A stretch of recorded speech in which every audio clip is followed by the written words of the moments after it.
Պարոն վարչապետ, ուրախ եմ հանդիպման համար։ Մենք առիթներ ունեցել ենք ընտրություններից խոսել, իհարկե, շատ անգամ ենք խոսել, բայց այսպես պաշտոնական հրապարակային կարծում եմ շատ կարևոր է, որ նաև մեր գնահատականները եւ իմ եւ ձեր այս ֆորմատով ներկայացվի։ Նախ եւ առաջ ես ուզում եմ շնորհավորել մեզ բոլորիս իսկապես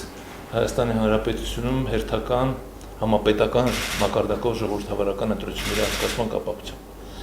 որովհետև այն ինչ որ 21 թվականին էր, դրանից հետո բոլորը կներեք, որ այդպես եմ ասում, բայց բոլոր դեպքերում մտածում են, որ արտահերթ ընտրություններ լինելու, բայց կյանքը ցույց տվեց, որ երբ որ իշխանությունը հստակ մոտեցումներ ունի, ծրագիր ունի, նպատակներ ունի եւ դրանք իրականացնում է, քաղաքական ինստիտուտներն ու պետական ինստիտուտները աշխատում են եւ մենք եկել ենք հերթական ընտրությունների հանգրվանին, որը շատ կարևոր էր եւ այս առումով 2026 թվականի ընտրությունները Հայաստանի Հանրապետության քաղաքական զարգացման նոր հանգրվան է։ Սա էլ գնահատենք։ Եվ այդ առումով շատ կարևոր էր նաեւ որ մեր քաղաքացիները ականջալուր եղան եւ ակտիվ մասնակցություն ունեցան եւ ելի առիթ օգտագործելով ես ուզում եմ երախտագիտությունը հայտնել նաեւ Հայաստանի Հանրապետության բոլոր քաղաքացիներին, ովքեր ակտիվորեն մասնակցեցին ընտրություններին եւ իրենց ձայնը տվեցին քաղաքական այն ուժին, որը այսօր մեծամասնություն է կազմում պարլամենտում եւ այս առումով ուզում եմ շնորհավորել ձեզ անձամբ եւ քաղաքացիական պայմանագիր կուսակցությանը, որ իրենք արժանացան մեր քաղաքացիների վստահությանը եւ մեծամասնության ձայնի իրավունքով այսօր ձևավորվել է ազգային ժողով, որը նաեւ կառաջնորդի մեզ առաջիկա 5 տարիներին, բայց մի կարևոր հանգամանքին եմ ուզում ուշադրություն դարձնել, որտեղ ես ինքս երկար ժամանակ հասարակություն եւ իշխանություն հարաբերությունները զուտ գիտական մակարդակով զբաղվում է եւ ուզում ենք հասկանալ թե ինչպես է դա տեղի ունենում եւ դա ինչպես է իրագործվում։ Դրա դեպքում այս ընտրությունները դրա արդյունքն են, որ դա մի կողմից 5 տարվա աշխատանքների գնահատականներ, մյուս կողմից այն սպասելիքների գնահատականներ, որ քաղաքացիական պայմանագիրը ներկայացրել է ժողովրդին այս նախընտրական քարոզարշավի ժամանակ։ Եվ կա հիմա փաստորեն ոչ իրավական առումով այսպես ստորագրված փաստաթուղթ, բայց իրավական առումով կա որտեղ քվեներ են ստացել մի կողմից քաղաքացիների, մյուս կողմից քաղաքացիական պայմանագիր կուսակցության, որով եւ առաջնորդվելու ենք կառավարությունը, իշխանությունը ձևավորվող, որը եւ ուղղորդելու է մեզ դեպի այնպիսի մի ապագա, որտեղ քվեարկողները վստահ են, որ մենք Հայաստանում ունենալու ենք ավելի անվտանգ միջավայր, մենք իսկապես բարեկեցիկ երկիր ենք դառնալու եւ այն բոլոր ծրագրերը, որոնք ներկայացվել են, դրանք իրականություն են դառնալու։ Եվ վերջին հանգամանքը, սա էլ ուզում եմ առանձնահատուկ նշել, որ մենք իսկապես խաղաղ պայմաններում ենք ընտրություններ անցկացնում, Հայաստանում հաստատվել է խաղաղություն, մենք կարողացել ենք իշխանությունը եսի նկատի ունեմ եւ դրա դեպքում կառավարությունը եւ դուք ձեր վարած արտաքին քաղաքականությամբ, հավասարակշռված արտաքին քաղաքականությամբ կարողացել եք հասնել մի այնպիսի իրավիճակում, որ մենք հիմա հարևանների հետ ըստ էության այլևս խնդիրներ չունենք վիճելի, որոնք կարող են պատերազմական իրավիճակներ ստեղծել։ Ընդհակառակը այսօր մեր ստեղծվել է մի այնպիսի իրավիճակ, որ մենք իրականում հնարավորություն ունենք մեր հարևանների հետ վերջնականապես դիվանագիտական հարաբերություններ հաստատել, բարեդրացական հարաբերություններ հաստատել եւ միմյանց օգտակար լինել։ Շնորհակալ եմ մեծարգո պարոն նախագահ շնորհավորանքների համար եւ ուրախ եմ այս հանդիպման համար։ Այո, տեղի ունեցան հերթական խորհրդարանական ընտրություններ եւ քաղաքացիական պայմանագիրը ունի խորհրդարանում մանդատների մեծամասնություն եւ կձևավորենք կառավարություն։ Իհարկե ընտրությունները բավականին բուռն անցան եւ սա նաեւ մեզ համար եւ ինձ համար էլ շատ կարեւոր էր որպես հարթակ ակտիվացնելու ժողովրդի քաղաքացիների հետ ուղիղ շփումները եւ նաեւ շատ մեծ տեղեկատվություն մենք ստացանք այս ընթացքում տեղի ունեցող գործընթացների վերաբերյալ քաղաքացիների գնահատականների, տպավորությունների, կարծիքների մասին։ Իհարկե միանշանակ է, որ քաղաքացիները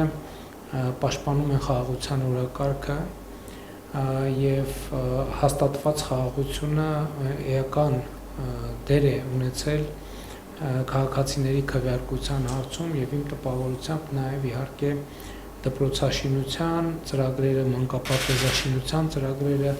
այն կապիտալ ներդրումները, որ կառավարությունը լայնածավալ ձևով իրականացնում է, եւ իհարկե սոցիալական բարեփոխումները,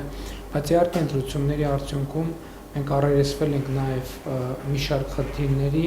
որոնց վերաբերյալ քաղաքացիների շրջանում նյարդ կա եւ քննադատություն կա կառավարության հասցեին, պետության հասցեին, անձամբ իմ հասցեին, եւ իհարկե այդ խնդիրները առաջին հերթին վերաբերվում են արդարության եւ արդարադատության ոլորտին, ինչքան էլ մի քիչ անհարմար է ինձ համար դա ասել, որովհետեւ հասկանում եմ, որ հաջորդիվ ձևակերպվում է հետեւյալ հարցը, թե 8 տարվա մեջ ինչու այդ խնդիրները լուծված չեն։ Ու այստեղ ես իհարկե ունեմ նաեւ բացատրություններ եւ պարզաբանել եմ այդ թվում այն սահմանադրական անձեռնմխելիությունների պատճառով, որ դատական որոշ հատվածներում մենք ունենք, բայց ընդհանուր առմամբ իհարկե այս ընտրությունները իհարկե բերեցին նոր մարտահրավերներ, ընտրակաշառքների լայնածավալ բաժանումը ցույց դրեց մեր պետության խոցելիությունները, որոնց շուրջ մենք իհարկե անխուսափելիորեն պետք է մտածենք եւ ընտրությունների ընթացքում ի հայտ եկած թե դրական, թե բացասական երևույթներին մեր արձագանքը հետեւյալն է, մենք պետք է բարեփոխումների գործընթացը շարունակենք եւ ակտիվացնենք եւ ընդհակառակը առիթից օգտվենք եւ ռեստարտի ենթարկենք մեր բարեփոխումների ամբողջ օրակարգը հակակոռուպցիոն պայքարից սկսած շարունակած ինստիտուցիոնալ բարեփոխումներով եւ տնտեսական բարեփոխումներով եւ իհարկե դրա համար մենք բավարար էներգիա եւ մանդատ ենք ստացել Հայաստանի Հանրապետության քաղաքացիներից եւ ինձ համար ակնհայտ է, որ մենք նորից պետք է նորից վերանայենք բարեփոխումների մեր օրակարգը, տեսնենք ինչն է, որ բավարար չափով արդյունավետ չի եղել եւ մեր ռազմավարական խնդիրները չեն լուծվել եւ փորձենք այդ խնդիրները լուծելու լրացուցիչ գործոններ եւ լրացուցիչ որոշումներ կայացնենք։ Մի բան ակնհայտ է, որ ժողովրդավարությունը Հայաստանի Հանրապետությունում անշրջելի է եւ ժողովրդավարություն ասելով առաջին հերթին հասկանում ենք, որ իշխանությունը պատկանում է ժողովրդին եւ իհարկե մտահոգիչ է, որ ժողովրդից իշխանությունը վերցնելու փորձերը դրսևորվել են, բայց նաեւ կարեւոր է, որ այնուամենայնիվ նրանք ի վիճակի չեն եղել իրենց համար ցանկալի արդյունքների հասնել եւ ընդհակառակը մեզ համար բացահայտել են դաշտը եւ մենք ավելի հասցեական եւ արդյունավետ կարող ենք գործել, որպեսզի հետագա ընտրություններում նմանօրինակ երևույթները բացառվեն։ Իհարկե խնդիր է նաեւ ընտրական համակարգի հետագա լավարկումը, կուսակցությունների, լրատվամիջոցների, կազմակերպությունների ֆինանսավորման թափանցիկության ապահովումը եւ այլն եւ այդպես շարունակ, բայց իհարկե հիմնական մեր նախընտրական ուղերձը տարեկան միջինում 6% տնտեսական